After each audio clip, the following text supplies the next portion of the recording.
Hey guys, welcome back to another video. Today I've got a really exciting one for you. We're going to be taking a look at Airfix's 1/24 scale Spitfire, which is brand new. Anyway, I hope you enjoy and let's get into it. So, straight off the bat, looking at the box, you are greeted with this absolutely magnificent box art. In my opinion, the best box art I've ever seen. It is so striking. Then you are followed by the usual Airfix branding. Moving on to the side of the box, you are now given a breakdown of all the different schemes that are included with this great kit, along with the length, the width and the amount of pieces in the kit. In case you didn't catch that, the width of it is about 50 centimeters, the length of it is about 40 centimeters, and there are about 433 parts included. Airfix also believes this is a skill level 4 kit. Something quite interesting with this kit, which I haven't noticed on previous Airfix kits, is this embossed emblem on the back of the box. I thought this was quite a neat touch and made the box even more classy. The side of the box is pretty basic, once again showing off the brilliant box art from a different angle. Moving on to looking at another side of the box, it shows off some of the brilliant features that this kit has, including the insane engine, a really nice picture of the cockpit, along with an overall look at all the wing spars and the general construction of the aircraft. Also on this side of the box, Airfix thinks it's a suitable place to let you know about a couple of warnings of the kit. It pretty much says if you're under a certain age, you're not allowed to do this kit because of all the small parts. So, now on to a more juicy bit of the kit. As soon as you open up the box, you're greeted with this magnificent underside of the wing. As you can see here, the detail of the rivets are absolutely spectacular. I'm sure you're going to hear me say this quite a lot in this video, however I think the rivet size on this kit match it perfectly, just in scale and just the right depth. You can also see me here showing off some of the crisp panel lines that this kit features. In my opinion, these are much better than some of Airfix's previous kits, as they look right in scale and they're not too thick or soft. After peeling off another piece of paper, you are greeted with the upper surfaces of the wing. They feature the exact same rivet details and panel lines. I really appreciate the fact that Airfix are using paper here instead of plastic bags. Although plastic bags are brilliant at protecting the plastic, I feel that they are sometimes overused and they are not brilliant for the environment. So well done Airfix. Upon closer viewing, you might be able to make out some of the textured skin effect that Airfix have used here. I think it looks really good. Another thing to note here is the absence of any flash around any of the absent panels or around the edges. After removing the last piece of paper, you are greeted with a mass of plastic. Firstly, by the fuselage. The fuselage features everything that I've previously mentioned, with crisp clean panel lines and in-scale rivets. Once again, no obvious flash noticed here, so well done Airfix.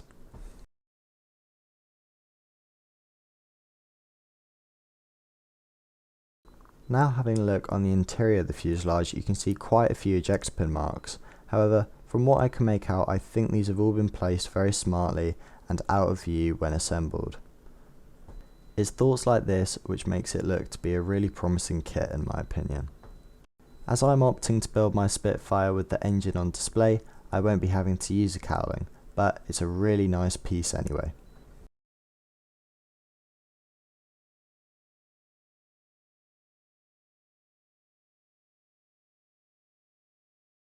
So moving on to a sprue that can make or break the kit, it was the glasswork sprue.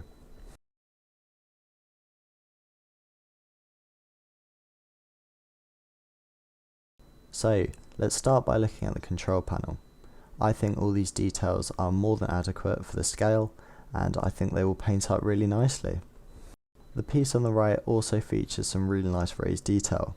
I think if micro set and micro sol are used, along with some gloss varnish to emulate some glass effects, it will be a really nice control panel. Now having a look at the first canopy, this one features a seam line, however this is justified in the instructions, but we'll talk about that later. In my opinion, all of the clear parts have more than adequate transparency. I'm sure some people say it is not up to standard, however in my opinion it is more than okay. Having a look at some other items such as the gun sight, they have been really well moulded without any obvious seam lines down the middle, or in areas which could cause trouble. The parts that are needed to also make a clipped wing Spitfire appear on the glass sprue. They seem to be moulded just as well as any other part. Having a glance at the front canopy, it retains the adequate transparency and also no seam lines, so that means I won't have to get any Tamiya polishing compound or do any modifications to it, which made me very happy. It was also quite impressive to see some nice details moulded into some of the transparent lamps. These will look really good on the finished model, I already know. So moving on to our first conventional sprue. This one I'm going to call the panel sprue, as it features some of the covers for the machine guns and also a couple of ailerons. It was a very random sprue, I'm sorry I couldn't come up with another word for it. However, it once again doesn't feature any real flash, and it features the real nice crisp detail. Airfix have really outdone themselves on this kit so far, as it is a huge step up from their previous kit's detail.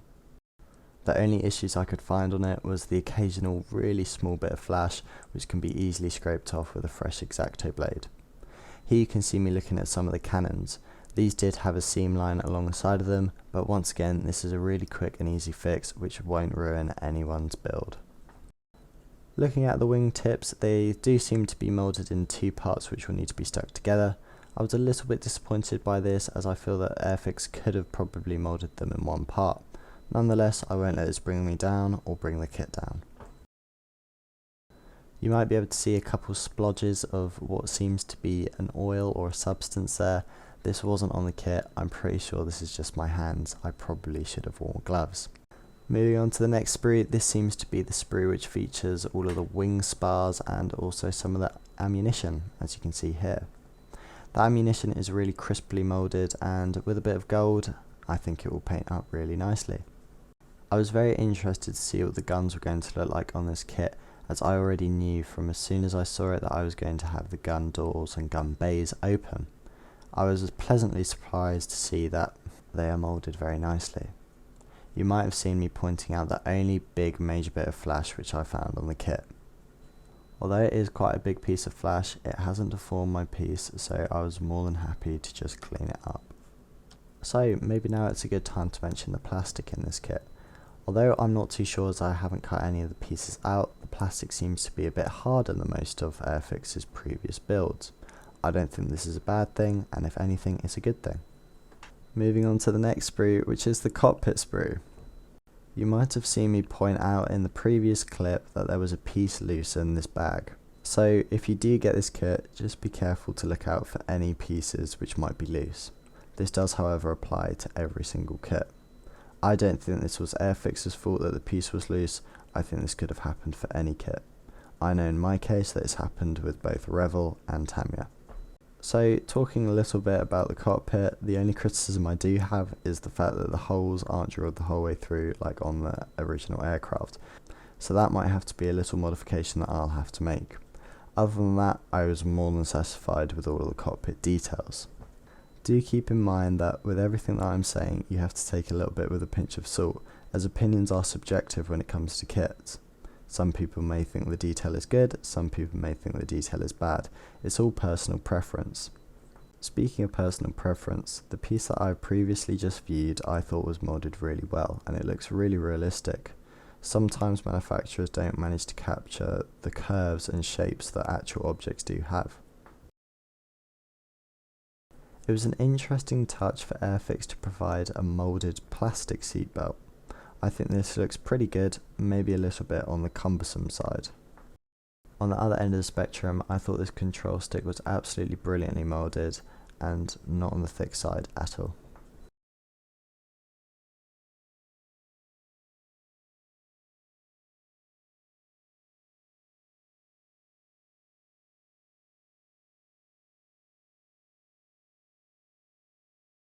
Here you can see a couple more cockpit details which will have to be added on. I think these will look absolutely brilliant painted up and with a wash on them. So on to the next sprue. Once again, it's a little bit of a mixed sprue, however we'll call it the gear sprue.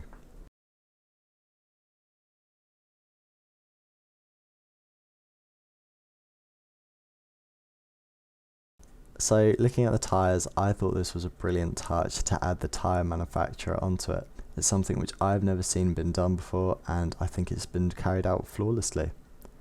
All of the tyre details are crisp, precise, and don't look out of scale.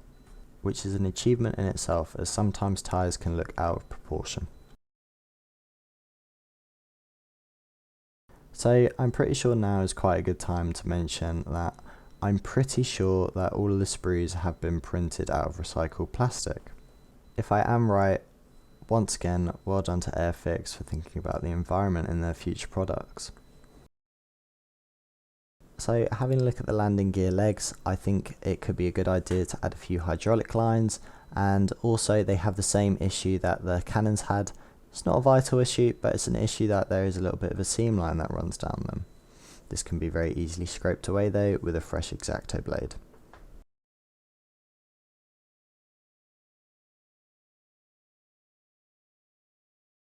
Having a look at the wheel hubs, I think these are another star of the kit for some reason. I think they're clean, precise, and just, it really demonstrates a new age of Airfix that we're going into. However, I'll speak more about this at the end. Once again, a few more cannons which do have the same issue, which have to be scraped off the side, but this isn't going to be an issue.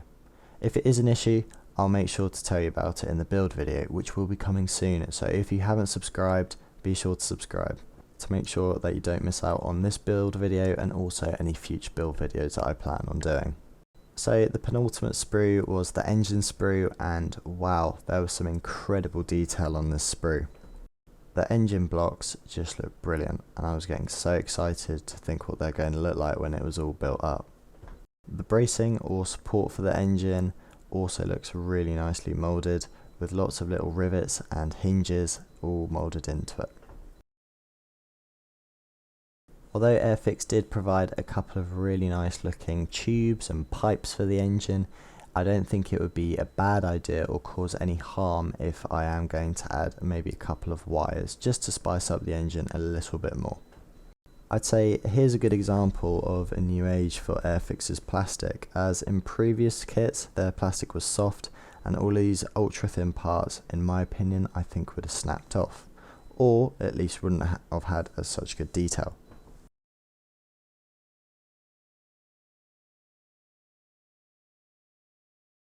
It was impressive to see Airfix's diversity in their detailing. Here you can see some rivets which are protruding, whereas some of the other rivets have been indented into the plastic. So the exhaust pipes are moulded in two separate pieces. I'm not too sure if this is going to cause any issues, but it might create a little bit of work for me. But we'll see what happens.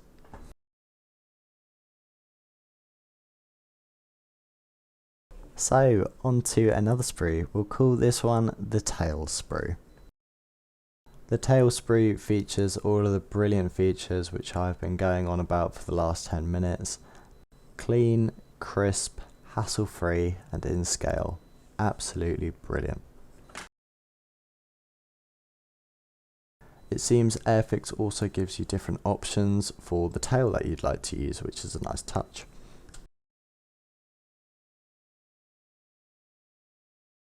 You might notice that the trim tabs are not moulded directly onto the tail. These will be manually and separately placed onto the tail, which is an interesting touch which I personally haven't seen before. And onto the final sprue, we will call this one the prop sprue. This one features the props, the nose cone, and a couple other little features. Once again, clean, crisp and precise, so enjoy the final little bits of the sprue footage.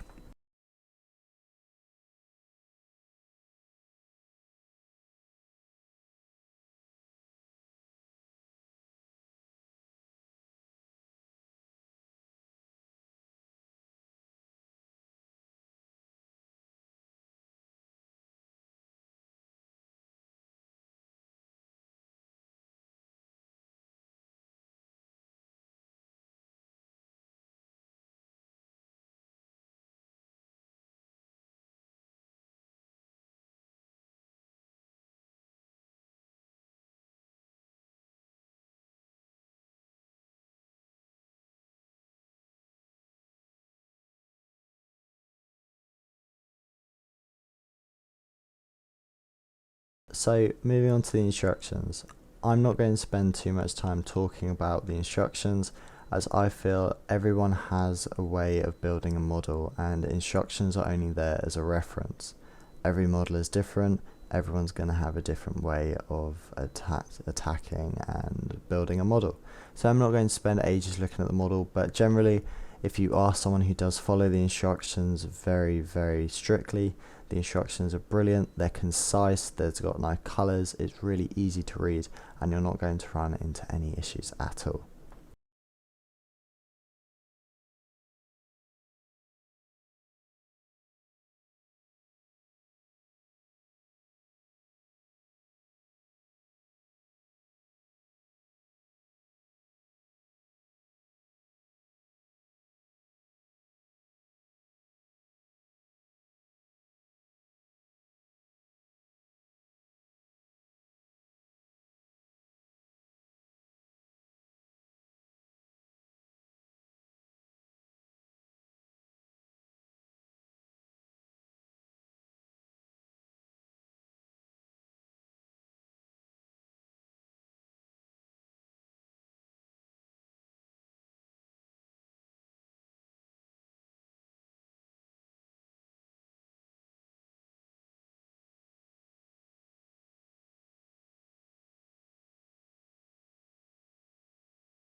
So you'll see towards the end of this clip that I pause the clip, and it's pretty much Airfix just saying you can use this part which is going to require some more work but it's more realistic, or you can use this part which is less realistic but doesn't require so much work.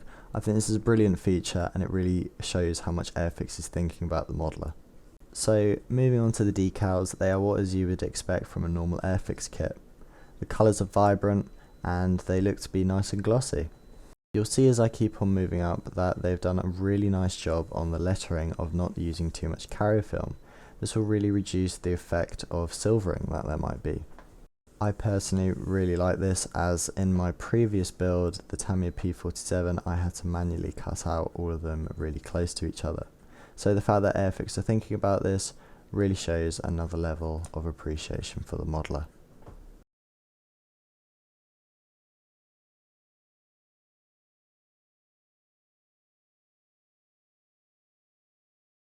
You can also see here how clear and crisp on the writing is on the decals.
As expected, you get one of Airfix's brilliant paint sheets, I like to call them, which depicts all 5 of the schemes that you can do. These paint sheets are really informative and really help you create a really good paint job. My favourite thing about these paint sheets is the fact that they give you measurements for all of the different paint schemes that you have to do, which don't have a decal with them. You'll mainly see this on the Invasion Stripe scheme and also on the American scheme.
If you are interested, the current scheme on screen is what I'm going to be doing for my build.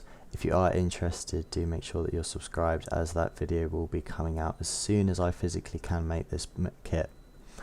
But that doesn't mean that I'm going to rush this kit, as I do want to make a really good job out of it.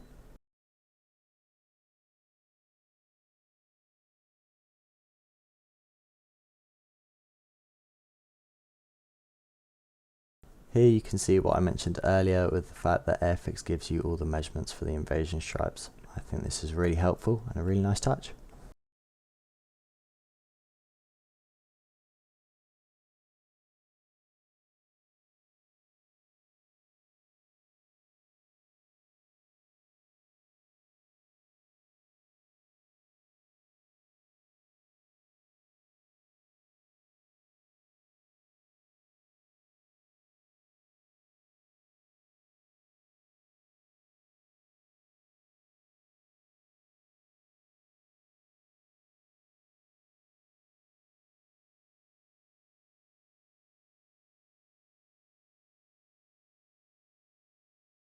So what are my final impressions of the kit? I haven't built it yet, so I can't give you a complete opinion, but what I personally think is that this is an absolute game changer for Airfix. I think they've completely upped their game here, and I cannot wait to get this built. So I hope you enjoyed. If you did, make sure to leave a like, and I'll see you in the next one. Bye bye.